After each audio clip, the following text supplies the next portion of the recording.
fuss and howl. But ho, ho, ho, who's got the last laugh now?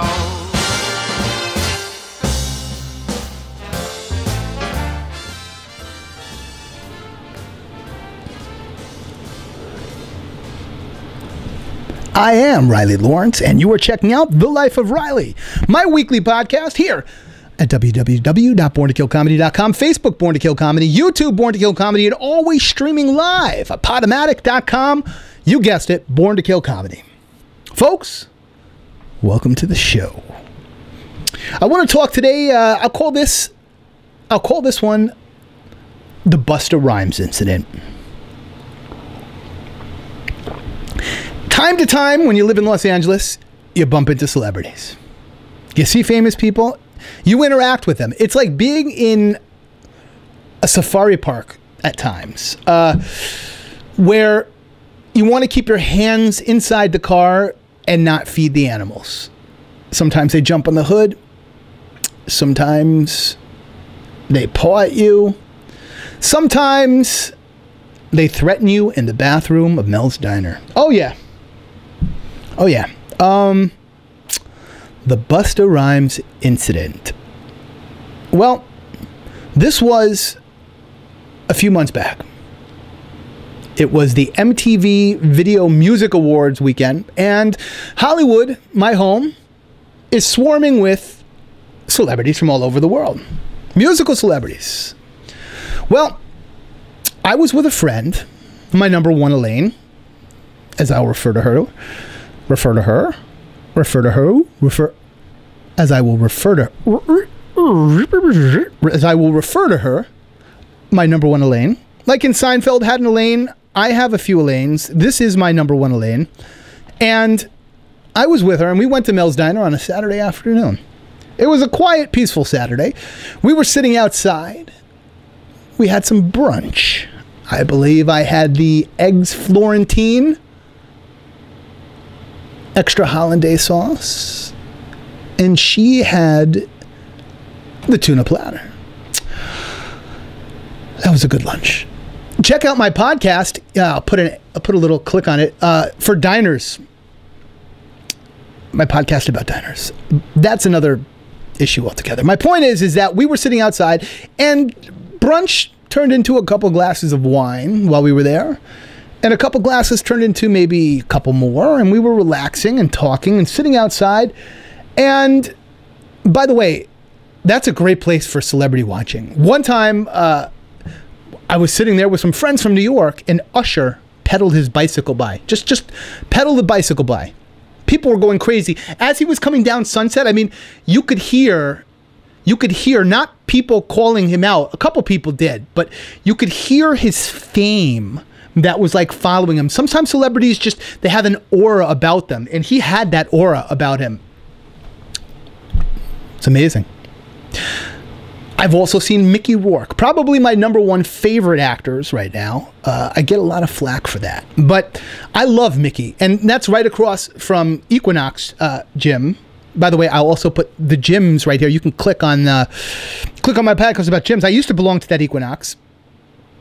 You could hear about the celebrities that are in there, but Mickey Rourke was across the street, and I was like a Bobby Soxing girl. So I was Mickey.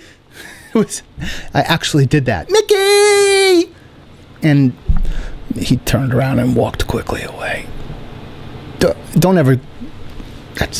I couldn't control myself. I'm a huge fan of his for his work, not necessarily for anything else. You know, there are some celebrities you really care about because of the star power. I was with my buddy the other day in Beverly Hills, and out of a car pops Mark Wahlberg.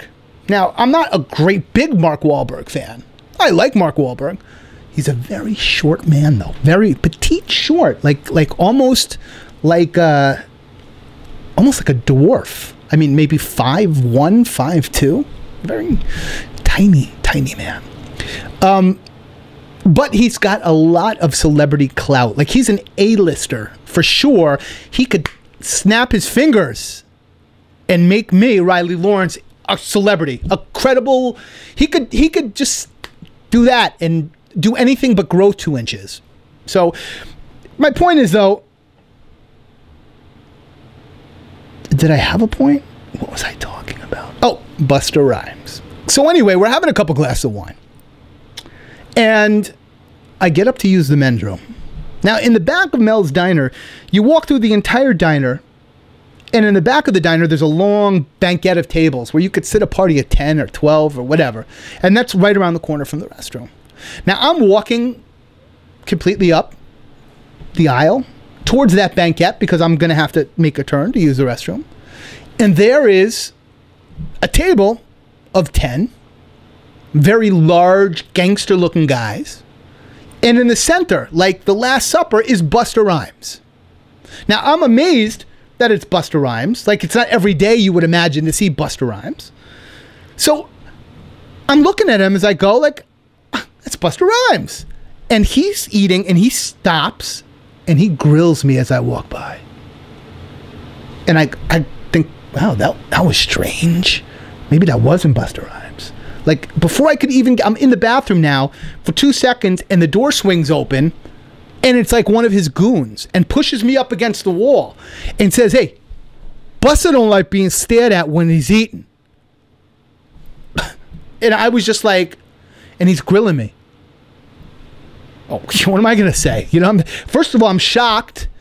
I'm shocked that, first of all, you put your hands on me, you know? Second of all, we're not in the Four Seasons, you know, we're at Mel's Diner. And third of all, I didn't really feel like I was staring at him. I was just surprised to see him, like anybody would be, right? Like a fan. So I got really pissed. And I got really nervous too. Don't get me wrong. I was scared first and then pissed second. I couldn't even pee. I was so nervous. You know, I pushed the hairdryer, I make some noise, make the hairdryer, I'm coming out. And from the time I left to the time I turned around, I just said, you know, I'm going to say something. And I opened my mouth, and I don't know what I was going to say. And I just looked at Busta, and I said, hey, Busta, it takes 2 people to stare and 1 person to look. You wouldn't know I was staring unless you were staring back. And the whole table went crazy. They went crazy, and I had to walk. I hustled back outside, right? I'm like, I'm going to get busted by Busta. His arms are like, you know, they're giant, like the size of my body, you know? And then I sat down outside, and I said to my Elaine, I said, you're not going to believe what just happened to me. Now, people, if you know me, when I say you're not going to believe what just happened to me, you could be sure something that you wouldn't normally believe happened, but probably happened. And I said, I just got into it with Busta Rhymes. And she said, what? I said, Busta Rhymes is sitting in there, and I just got into it with him. And she says, no. And then the manager came out apologizing, wanting to comp us and buy us another glass of wine. I said, no, that's fine. That's, you know, it's LA. And, you know, he said, oh, it's so difficult. We get this from time to time during the awards. I said, I get it, whatever. And I was like, but are they looking? I said, are they coming? Are they looking? Are they cool? He goes, no, it's okay. It's okay. Don't worry. I said, and I let it go. That was on a Saturday afternoon. It took only until Sunday that it was really steaming me up. Who did this guy think he was? Who did Busta Rhymes think he was going to punk around? Me? Skinny Jewish kid from New York? Come on. Busta. And then it hit me. You know, we've got one of the last standing record stores, maybe in the entire United States. It's called Amoeba Records. It's on Sunset Boulevard, and it's a giant store. All the hipsters hang out there. The whole place smells like patchouli and granola, and the people that work there are like so hipstered out with their stupid earrings and their nose bones and their, you know, their beards. And I'm talking about the women, right?